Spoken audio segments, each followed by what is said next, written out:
Visual Basic. Hi all. Let's do some more Visual Basic. This will be number 7. We're going to go over something called a select statement. You'll also see it called a case statement, a switch statement. 3 things that basically mean the same thing. So you can see here in Visual Basic they use the word select statement. So that's why I thought I'd just call it that. So I normally call it a switch. So first let's start up Visual Studio.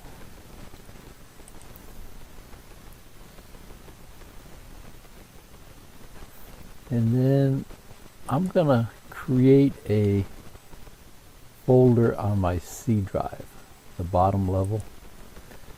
So we'll start a project, and we're gonna do this with the console application too, because it'll just be a lot easier to see what's going on. You don't have to worry about all the code to create the GUI, you know, the form and the button and stuff like that. So we just see the code for the select statement. So console application, so that's the name here.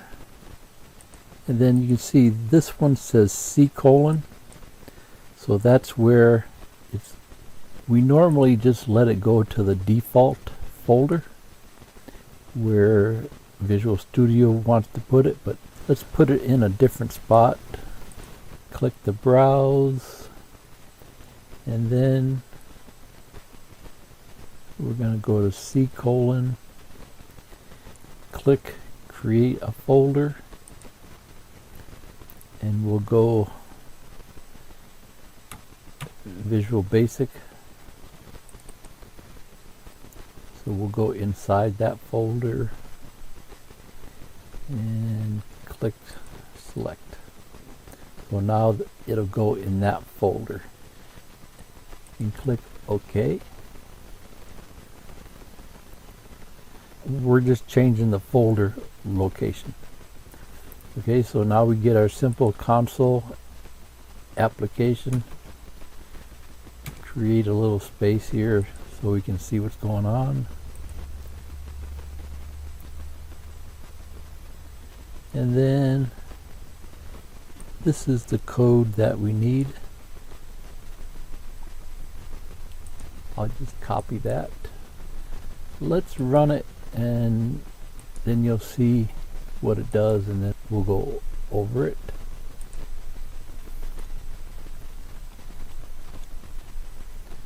And then we compile it.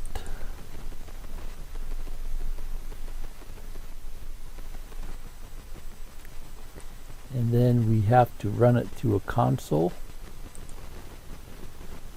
So click the command prompt.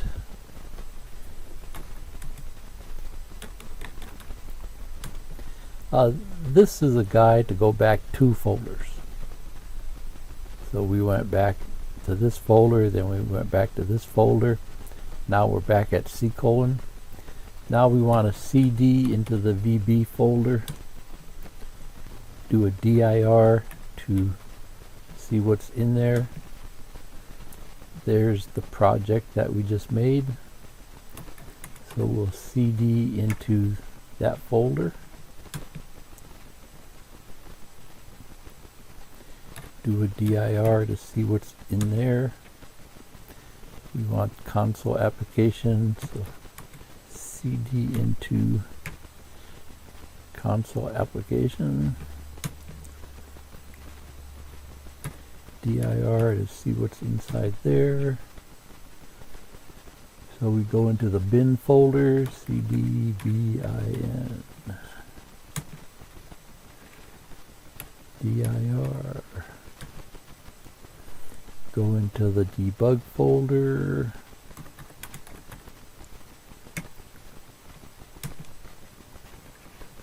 dir.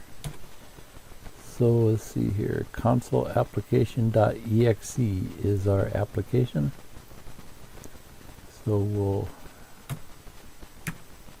run that.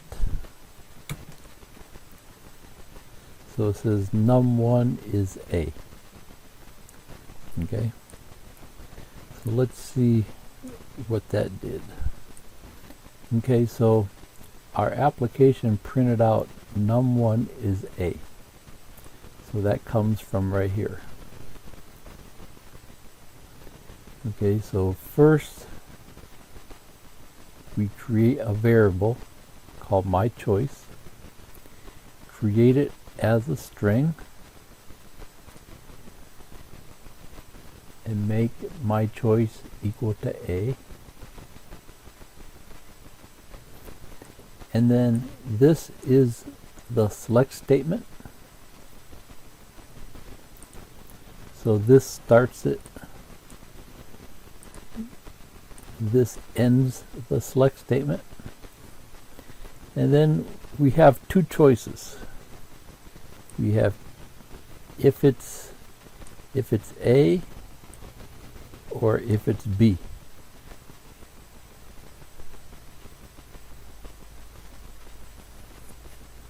So we're doing the switch.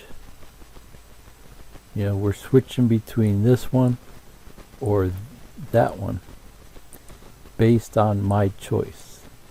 What is my choice? My choice can be either A or it can be B.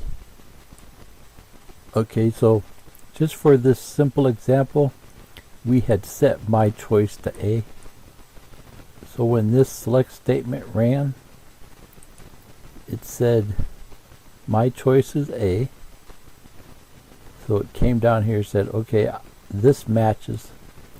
So it printed this out. Okay, so it switches between either that one or that one. So just to mess around with this, if we change this to B, recompile, and run this again,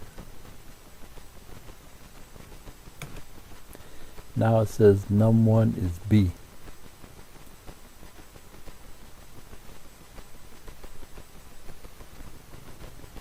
Num1 is B.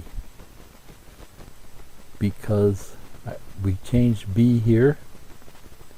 It came down, it did the select statement. We're making a select based on my choice. Came down here, said, okay, is my choice A? No. So it skipped this part. Came down here, it said, is my choice B? We told it to switch on my choice here. And then it said, yes, it's B, so it printed out num1 is B.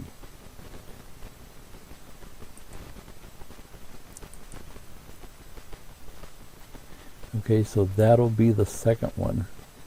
That's all I changed for the second one. Just change my choice to B. So you can see why it's called a select statement.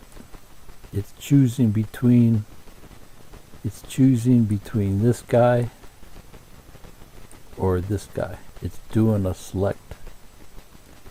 Sometimes you'll see it called a case statement because this case, what case are we working in?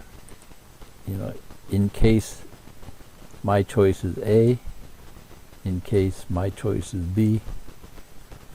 And then you'll normally see it, or you'll hear people talking about a switch statement.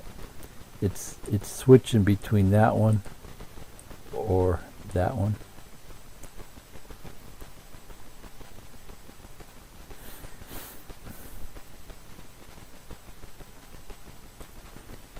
Okay, so number 3, we're doing the same thing, but we're doing it with integers. So let's we'll copy the code and we'll just paste this in to the same application.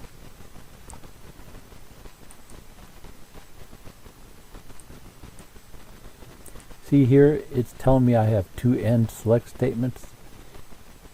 That red squiggly line means there's something wrong there.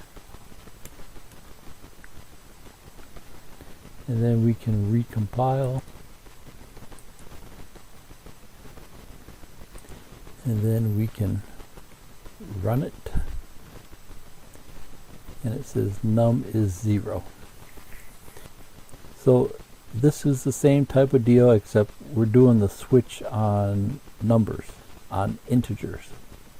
So here we said dim, create num1 as an integer, set it to 0. Then we came down here and we did the select statement.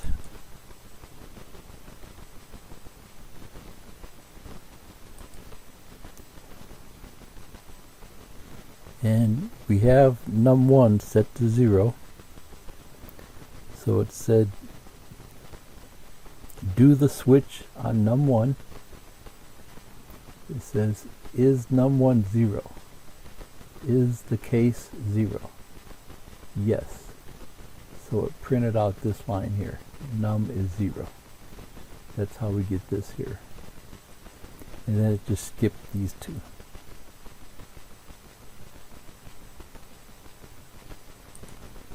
Just to play around with this, we can change this to 1. Recompile. And we can run it. And now we get num is 1. So here we set num1 to 1. Then we do the select statement. It said do the switch on case num1. Is num1 0? No. So it skipped this. Is num1 1? Yes. So it printed out num is 1. Okay, so that was number 3. Number 4 was the same thing, we just set it to 2. So then it would print out this one. Number 5 is basically the same thing, but we're getting the number from the user. So let's run it and you can see what this does.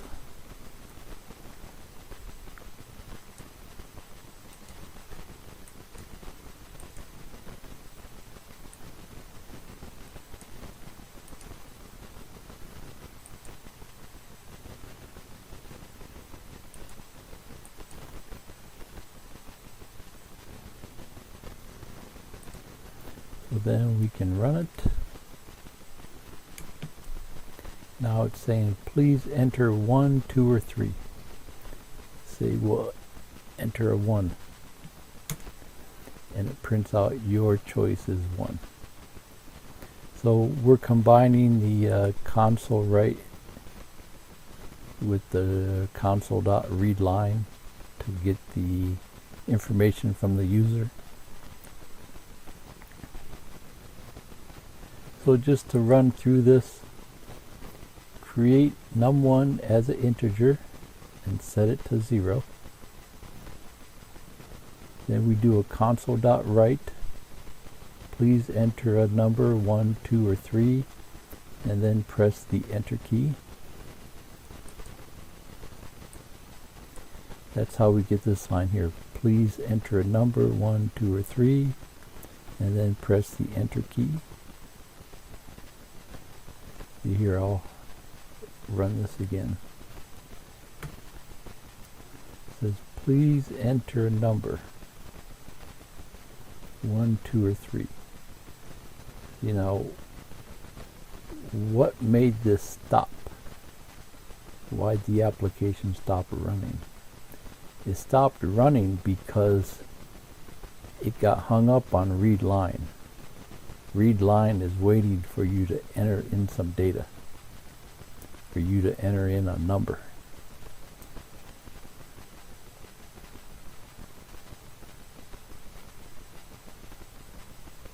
So you see my cases are 1, 2, and 3. Now what if I enter a 4? Then this guy down here will catch it. See, if I enter in a 4, 4 is not one of the choices, right? I'm saying 1, 2, or 3. 1, 2, or 3. If the user enters in something they're not supposed to, this last guy down here will catch it. So I entered in a 4, press the enter key, and then we get this line to print. Invalid choice. Please try again.